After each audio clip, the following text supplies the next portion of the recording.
Selamat siang, Nenek. Selamat siang. Oke, baik. Perkenalkan terlebih dahulu, kami dari mahasiswa informatika. Nah, di sini kami akan mewawancarai Nenek untuk penelitian kami di mata kuliah interaksi manusia komputer, Nek. Jadi di sini nanti kami akan mengenalkan kepada Nenek tentang aplikasi Dana. Tapi sebelumnya saya ingin berkenalan dulu dengan Nenek siapa? Nama Ermi Hilda. Oke, nama saya Wanda. Nama saya Agnes Veranika, biasa dipanggil Agnes. Oke, di sini Nek, sebelumnya Nenek udah pernah menggunakan aplikasi Dana? Belum? Sudah, sebenarnya sudah pernah. Ya, saya pengguna Dana dari tahun 2021. Sekarang nih? Iya. Nah, di sini kami akan menjelaskan aplikasi Dana itu adalah aplikasi yang digunakan untuk mempermudah kita untuk melakukan transaksi online tanpa uang cash. Itu akan memudahkan aktivitas kita untuk berbelanja online misalnya, Nek. Jadi di sini saya akan menjelaskan dulu. Nah, jadi di sini, Nek, cara penggunaan aplikasi Dana ini kita masuk dulu, kemudian kita login, Nek. Di sini Nenek bisa mendaftarkan akun Nenek dengan memasukkan nomor HP dan juga password. Kemudian untuk melakukan pembayaran, misalnya di sini Nenek mau ngisi pulsa nih. Ngisi pulsa bisa lewat Dana, nggak usah repot-repot ke counter atau ke Alfamart lagi. Nah, bukan hanya pengisian pulsa, di sini Nenek juga bisa membayar cicilan, bisa investasi emas, bahkan kemudian kalau misalkan ada keluarga Nenek yang ngajakin Nenek ke bioskop, bisa bayar uang bioskopnya lewat Dana juga loh, Nek. Terus juga misalkan kalau token listriknya habis juga bisa menggunakan Dana dan macam-macam fitur lainnya. Sekarang apakah masih menggunakan Dana atau tidak? Kalau untuk sekarang sih nggak lagi menggunakan Dana, karena kan HP-nya udah hilang gitu kan, aktivitas semua udah nggak ada lagi. Sering ngapain aja sih, Kak, di aplikasi Dana? Biasanya aplikasi Dana itu saya gunakan, yang paling sering saya gunakan itu untuk transfer, terus untuk pembelian Tix ID, untuk pembelian pulsa, juga kalau di Dana itu biasanya banyak voucher ya. Kenapa menggunakan aplikasi Dana, Kakak? Saya menggunakan aplikasi Dana karena menurut saya aplikasi tersebut sangat fleksibel ya.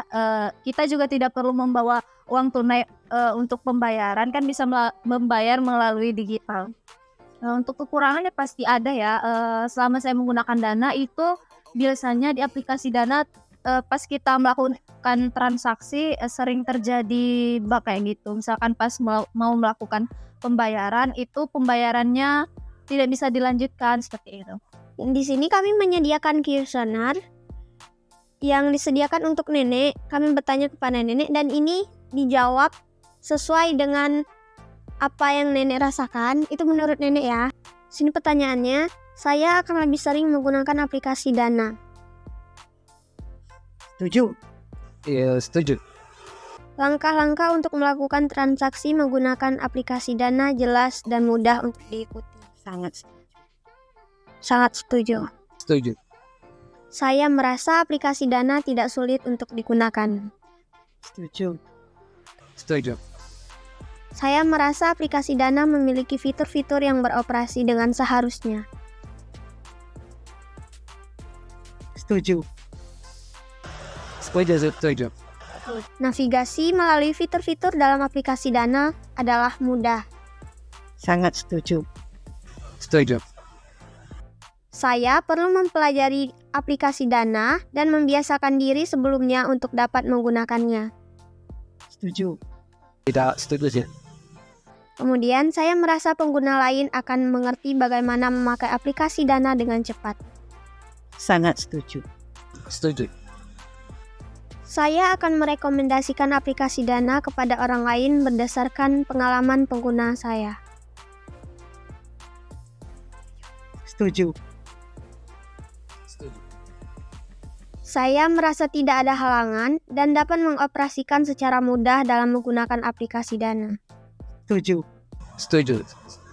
Dan yang terakhir, saya merasa terbantu dalam transaksi dan banyak mendapat kemudahan dengan menggunakan aplikasi Dana. Sangat setuju.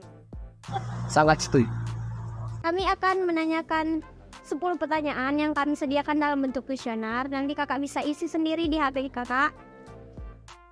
Berdasarkan hasil penelitian yang telah dilakukan, yaitu menguji aplikasi Dana menggunakan metode System Usability Scale yang dilakukan kepada 3 narasumber, yaitu pengguna, ahli, medium, dan juga masyarakat awam, dapat disimpulkan bahwa hasil kuesioner melalui metode SUS itu dihitung berdasarkan statistik deskriptif berdasarkan nilai dari kuesioner yang telah dibuat. Kemudian yang kedua, pengujian aplikasi Dana ini berdasarkan System Usability Scale membuahkan hasil bahwa aplikasi Dana ini dapat diterima oleh kepada para pengguna, masyarakat, baik itu masyarakat awam, medium, dan juga ahli, karena dianggap bermanfaat dan memberi kemudahan terhadap aktivitas sehari-hari, khususnya transaksi online.